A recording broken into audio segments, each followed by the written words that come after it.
नमस्कार मित्रों, मैं मुकुंद भरूच से बोल रहा हूँ।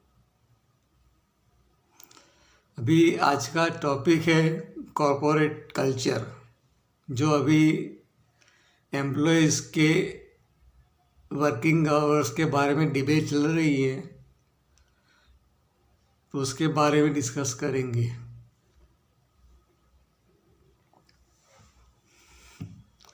अभी एल&टी के चेयरमैन एस.एन. सुब्रमण्यम ने कहा है कि एम्प्लॉयज़ का working hours 90 hours per week होना चाहिए। तो उसके बारे में बहुत मीडिया में चर्चा चल रही है, डिबेट चल रही है।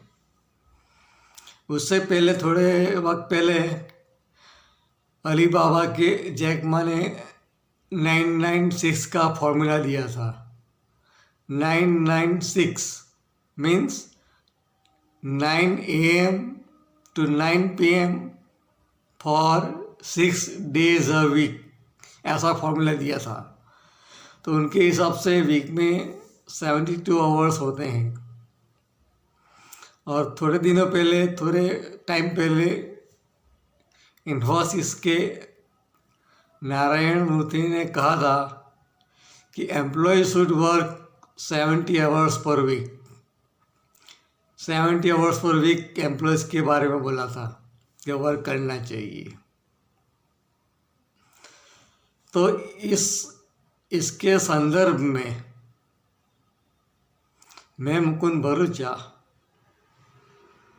वेरी रेशनल सुझाव लेके आया हूँ।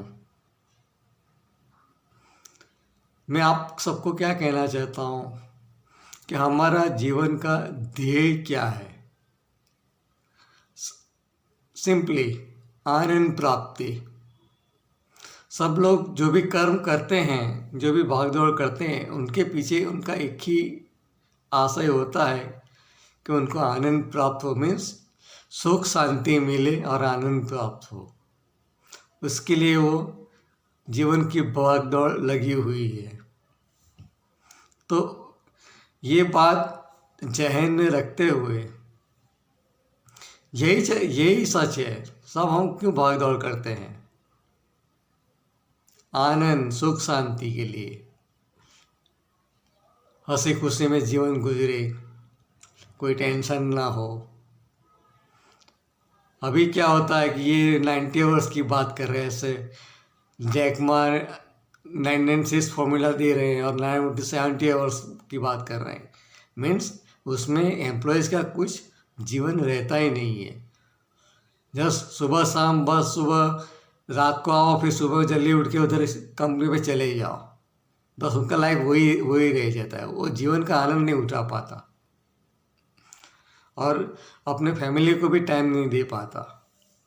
इसलिए ये जो बातें हैं कर रहे हैं एल&टी के चेयरमैन एस.एन. सुब्रमण्यम, अलीबाबा के जैक मा, इन्फोसिस के नारायण मूर्ति, को सब बकवास है।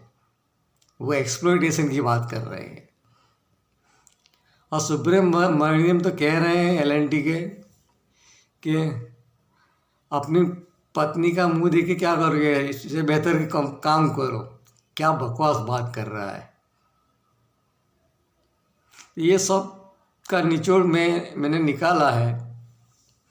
तो मैं मुकुंद भरूचा ये सुझाव देता हूँ कि कॉरपोरेट कल्चर हो, स्कूल्स हो, कॉलेजेस हो, कोई भी ऑफिस, प्राइवेट ऑफिसेस हो, जो कुछ भी हो, कंपल्सरीली 6 आवर्स पर डे करना चाहिए, नॉट 8 आवर्स। एम्प्लॉय से कितना काम करना चाहिए? 6 hours per day for 5 days a week, means totally 30 hours per week होता है। 6 आवर्स काम करेंगे 5 दिन के लिए तो 30 आवर्स पर वीक होता है। और सैटरडे संडे को हॉलीडे रखनी चाहिए, छुट्टी रखनी चाहिए। तो इससे क्या होता है कि एम्प्लॉयज़ पर बर्डन नहीं पड़ेगा और वो अपना सोशल काम भी कर सकेगा और नई ऊर्जा के साथ कंपनी का भी काम कर सकेगा, ऑफिस का भी काम कर सकेगा। तो ये ज़रूरी है, क्योंकि ये 6 आवर्स मैंने क्यों रखा है कि उसे एम्प्लॉयज़ मेंटली रिलैक्स हो जाता है और खुशी से काम करता है। हमको कोई प्रोडक्टिविटी बढ़ानी नहीं है, हर एक का गोल एक ही है, आनंद प्राप्ति। वो चाहे चेयरमैन हो या कंपनी का मालिक हो, वो किस लिए भागदौड़ है, सब आनंद प्राप्ति। तो आनंद प्राप्ति और सुख शांति में जीवन गुजरे, वही लक्ष्य है मेन। तो ये सब एम्प्लॉय अभी कंपनीज क्या करती है, बिजनेस के लिए सरकार से अपेक्षा रखती है ease of doing business, ease of doing business सरकार से अपेक्षा रखती है। तो एम्प्लॉयज़ क्यों ना अपेक्षा रखे कंपनी से ease of working hours. Employee भी रख सकते हैं कि हमको भी ईज ऑफ वर्किंग आवर्स दीजिए। जब कंपनी सर के पास ईज ऑफ डूइंग बिजनेस की आशा रखती है, तो एम्प्लॉयज़ भी आशा रखते हैं कि हमको भी ईज ऑफ आवर्स की फैसिलिटी दी जाए। तो ये ज़रूरी है। तो मीन्स ये 6 आवर्स पर डे काम करना चाहिए और जनरल शिफ्ट 10 बजे शुरू होनी चाहिए। ये 6 आवर्स का मैंने बाइफर्केशन किया है। उसमें क्या किया है, 10 to 1 काम करने का, 1 to 2 आप ब्रेक देने का। वो कंपलसरी 1 घंटे का ब्रेक देना ही ज़रूरी है। फिर 2 to 5 working hours and then छुट्टी। ये 1 आवर 6 आवर्स के अलावा है। मीन्स टोटल 7 आवर्स होते हैं ये ब्रेक के साथ, लेकिन वर्किंग आवर्स ओनली 6 आवर्स ही हैं। 1 घंटा ब्रेक मिलेगा तो एम्प्लॉयज़ रिफ्रेश हो जाएगा, ये ज़रूरी है। और जनरल शिफ्ट 10 बजे शुरू होनी चाहिए, नहीं कि 9 बजे। तो ये उसमें थोड़ा फ्लेक्सिबल रहने का, क्योंकि कंपनी में शिफ्ट भी आती है, हर एक शिफ्ट भी 6 आवर्स से ज़्यादा नहीं होनी चाहिए, excluding working hour, break, excluding break hours. तो ये मेरा सुझाव है कि हर एक उनको ये मॉडल अपनाना चाहिए, तो प्रोडक्टिविटी आपो आप बढ़ेगी और जन सुखाकारी भी बढ़ेगी। और अगर एम्प्लॉय ज़्यादा काम करना चाहता है,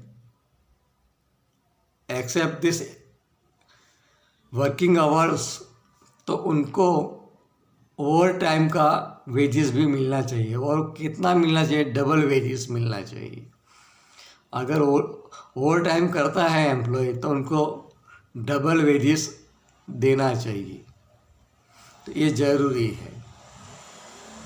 दूसरी बात क्या है, ये सुब्रमण्यम 90 आवर्स की बात कर रहे हैं, जैकमान 996 फॉर्मूला दे रहे हैं, नारायण मूर्ति 70 आवर्स वर्क करने की बात कर रहे हैं। तो वो लोग एम्प्लॉयज़ की सैलरी बढ़ाने की बात नहीं कर रहे हैं। और ये 90 आवर्स और 70 आवर्स 72 आवर्स तो बकवासी है। उससे एम्प्लॉयज़ पूरा निचोड़ के मर जाता है। तो मीन्स ये ज़रूरी, ये बकवास है। फिर ये लोग सैलरी बढ़ाने की बात नहीं कर रहे हैं।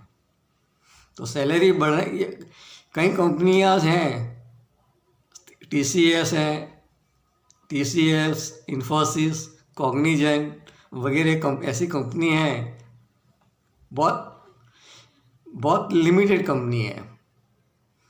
गिनती में आती है। वो अपना 62% रेवेन्यू एम्प्लॉयज़ के सैलरी पर खर्च करते हैं। 62% रेवेन्यू, और ऑन एवरेज पूरा देश का एवरेज निकाले तो सभी कंपनियां 8.3% रेवेन्यू से ज़्यादा सैलरी खर्च करती नहीं है। 8.3% रेवेन्यू से ज़्यादा खर्च करती नहीं है। ये तो बहुत ही ख़राब चीज़ है। तो मैं मुकुंद भरूचा क्या कहता हूँ, अगर हिंदुस्तान को आगे बढ़ाना है, हर एक आदमी का जीवन ऊपर लाना है, गरीबी मिटानी है और इकोनॉमिकल असमानता दूर करनी है, तो ये हर एक कंपनी कंपलसरी गवर्नमेंट को रूल्स बना लेना चाहिए कि हर एक कंपनी 62% और उससे ज़्यादा रेवेन्यू खर्च सैलरी पर खर्च करे, नॉट 8.3 और 10 और 15%। ये तो बहुत ही कम है। 8.3% मीन्स तो पूरा एक्सप्लॉयटेशन है। पूरी मलाई कंपनी खा जाती है और बेचारा एम्प्लॉयज़ मर जाता है। एक्सप्लॉयटेशन चल रहा है। तो सरकार को कंपलसरी ऑर्डिनेंस लाके ये 62% रेवेन्यू ऑन सैलरी एक्सपेंस करना चाहिए। दूसरी बात, हर एक कंपनी को अभी तो प्रॉफिट शेयरिंग की इतनी हद हो गई है, इनऑर्डिनेट। कितना परसेंटेज प्रॉफिट बनाते हैं वो तो कुछ हद रही नहीं है। तो सरकार को एक नियम बनाना चाहिए, ऑर्डिनेंस पास करके, कि हर एक कंपनी को 10 to 20% से ज़्यादा प्रॉफिट मार्जिन नहीं रखना चाहिए। 10 to 20% मार्जिन नहीं रखना चाहिए। ज़्यादा से ज़्यादा 25%, उससे ज़्यादा नहीं। तो उससे क्या होगा कि महंगाई कम होगी और देश का विकास भी अच्छी तरह से होगा और पीछे जो गरीब लोग हैं उनका भी कल्याण होगा। ये प्रॉफिटेरिंग जो मेंटालिटी है वो निकालने की ज़रूरत है। ये और जो दूसरी बात, ये परसेंटेज सैलरी की बात करी मैंने, तो अभी जो नेता लोग हैं, एमएलए है, एमपी है, उनको कितनी सैलरी मिलती है और काम कुछ करते नहीं है। तो वो उनके लिए क्या करना चाहिए कि जो प्राइवेट स्कूल टीचर्स हैं, जो गवर्नमेंट पे नहीं करती हैं, ट्रस्ट से पैसा पे करना पड़ता है, तो वो वैसे प्राइवेट टीचर्स की सैलरी 5 से 6 हज़ार होती है पर मंथ, जैसे 10,000 और 12,000। तो ये एमएलए हो और एमपी है, उनकी सैलरी भी 5-6 हज़ार कर देनी चाहिए, उससे ज़्यादा उनको देना ही चाहिए। ये प्राइवेट स्कूल टीचर इतना सारा गद्दा मजूरी करते हैं फिर भी सैलरी नहीं मिलती, और ये नेता लोग कमीने कुछ काम करते नहीं और सैलरी भी लेते, तनख्वाह भी लेते हैं और पेंशन भी शुरू हो जाता है। ये सब बंद करना पड़ेगा और उनकी तनख्वाह 5 से 6 हज़ार से ज़्यादा नहीं रखनी चाहिए। ये भी सरकार को सोचना पड़ेगा। और दूसरी बात, ये कंपनी 90 आवर की बात कर रही हैं, तो वो सब बकवास है। वो अपना सब चला रहे हैं, तुक्का लगा रहे हैं चर्चा में रहने के लिए। तो अभी कंपनीज की लायबिलिटीज़ क्या है, तो ये पहले तो 62% रेवेन्यू सैलरी सैलरी पर खर्च करें। और दूसरी बात, जितने भी एम्प्लॉयज़ कंपनीज में या स्कूल या कॉलेजेस में आते हैं, ऑफिस में आते हैं, उनके लिए कंपल्सरीली कंपनी को, स्कूल को, कॉलेजेस को, एनी ऑफिस को, गवर्नमेंट ऑफिस को breakfast, coffee, T, lunch and dinner की व्यवस्था करनी चाहिए। अभी क्या होता है, सब घर से लाना पड़ता है और वो बनाने में भी दिक्कत होती है, टाइम को ध्यान में रखना पड़ता है वगैरह वगैरह, कुछ बहुत सारे प्रॉब्लम हैं। तो ये सब कंपनी को प्रोवाइड करना चाहिए, तो वो एम्प्लॉयज़ फुली रिलैक्स रहेगा और अच्छी तरह से काम करेगा। तो एम्प्लॉयज़ को breakfast, coffee, T, lunch, dinner free of cost देना चाहिए। कंपनी भी तो प्रॉफिट करेंगी और एम्प्लॉयज़ भी आगे बढ़ के उनको भी रिवॉर्ड मिलेगा और पूरा देश का विकास होगा। ये पहले करने की जरूरत है। Breakfast, coffee, T, lunch, dinner free of cost देना है। दूसरी बात कि अभी कंपनीज में 58 ईयर्स या 60 ईयर्स का रिटायरमेंट एज क्राइटेरिया है। तो मैं मुकुंद भरोसा क्या कहता हूँ कि अभी there should not be retirement age, वो नहीं होना चाहिए कि लिमिट आ गई कि 58 ईयर्स है या 60 ईयर्स है फिर रिटायर होते हैं। There should not be any retirement age, ये करने की ज़रूरत है। उससे क्या फ़र्क पड़ेगा कि जो अनुभवी एम्प्लॉय हैं उनका लाभ कंपनी और गवर्नमेंट को मिलेगा, उससे देश आगे बढ़ेगा।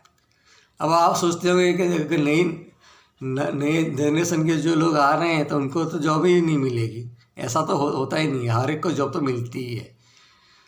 ऐसा ज़रूरी नहीं है कि जो नए न्यू कमर्स तो उनको जॉब नहीं मिलेगी अगर रिटायरमेंट एज नहीं रखा तो, वो बात होगी ही नहीं। हर एक को नौकरी मिलेगी क्योंकि देश ही प्रोग्रेस करेगा, कंपनी प्रोग्रेस करेगी तो कोई ना कोई अपॉर्चुनिटी आ ही जाएंगी। अभी तो बहुत सारी अपॉर्चुनिटीज़ है। अभी तो आर्टिफिशियल इंटेलिजेंस का ज़माना है, साइबर सिक्योरिटी, नेटवर्किंग, बहुत सारा फील्ड है और नए नए फील्ड उभरते ही हैं।